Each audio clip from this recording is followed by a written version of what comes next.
on March 1st, it'll be a year since I cut my mom out of my life. My mom was my sole parent really growing up, besides like, like an influx of boyfriends and stepfathers. But like, yeah, she was my main caregiver. I was trauma bonded to her. It was the hardest decision I've ever had to make in my entire life. After I made that decision, I cried every day, almost all day, for like a month straight. I could not get a hold of myself. It was miserable. I felt extremely unloved because I wasn't trying to cut my mom out forever. It was supposed to be temporarily. But then she turned around and like said some things to my family that I don't even understand why it was like that. And also never bothered to respond to my text message about how much I love her, but I need to build a sense of autonomy for myself. Anyway, so this is not to really talk about why I cut contact. It's more to talk about like how I feel a year later. So it'll be a year later on March 1st, like I said. I am super, super proud of myself that I did what I did. I lost a lot in the past year. I had to leave, like Florida where I grew up, move to another state. My family, who were connected to my mom, stopped talking to me because I don't really know exactly why. I don't know, like, if, like, she was, like, telling them stuff or they just didn't want to be involved, but yet they still want to be involved with her. So I don't know. I wasn't trying to have them take sides, but they took sides. So yeah, I lost my entire family on that side. But what I gained this year is understanding that there are people in this world with empathy and compassion, and so much empathy and compassion that they'll be there for strangers in a way that my family was never there for me. I would have walked through fire for my family. I would have done anything for them. And they just shut me out like I was trash. I was homeless last year for 2 months in a state that I've never been, where I had no contacts and no one, and I was extremely sick to the point where I really thought I was going to die. Like, I was that sick. And I'm still sick to this day. Not to that point, but I'm still very sick. And no one from my family bothered to call me and say, hey, how's it going? Like, how's life? Like, are you getting what you need? When do you think you'll get out of this motel you're living in? Blah, blah, blah. I don't know. Just like a nice text message saying, hey, I'm concerned about you. Just checking in would have been nice.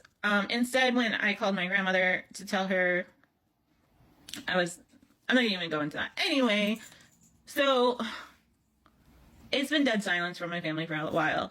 I will never forgive the fact that there was so much silence at the time that I needed help the most.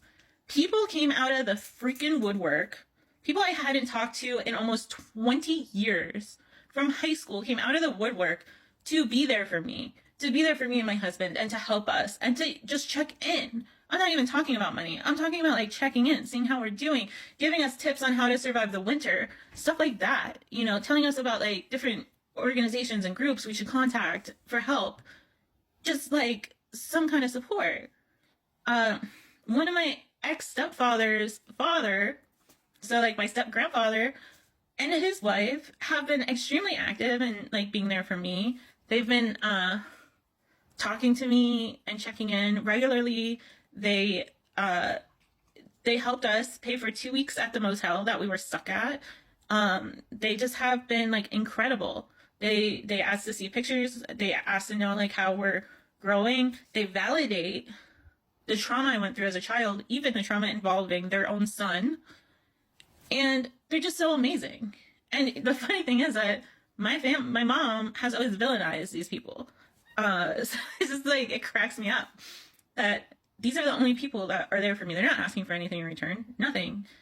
They're not like giving me loads of money. Like, yeah, the 2 weeks at the motel was amazing, but they're not like, bankrolling me 24/7, but they're there. They're checking in. That's what's important. So what I learned this year is I deserve people in my life who are going to treat me as good as I want to treat them. I deserve to be surrounded by people with empathy and compassion. I deserve to be surrounded by people who are willing to talk about their emotions and be honest about the past. I deserve to have people in my life who are willing to take responsibility for their actions, including myself. I deserve people in my life who don't use mental illness diagnoses against me.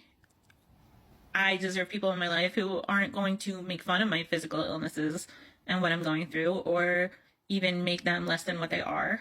I deserve people in my life who are going to encourage me to use the tools I need to feel better throughout the day, rather than tell me I don't need that, and shame me for it. I deserve to be loved. I deserve that. And my family can't love me the way that I deserve love. And you know what? They can continue to have each other and have these like group settings where they're all hanging out with a bunch of people, but it's not reality. It's not real. It's like, a meme I saw recently that the house is on fire and no one's recognizing it except for me.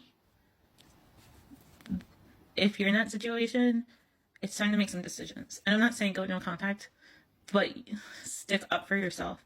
Because going no contact, well, the last year has been the hardest year of my life because of going no contact. It's also been the most rewarding and the most self-affirming year of my life. And I'm so proud of myself. So I just wanted to share that today. And to anybody else going through this, my heart goes out to you.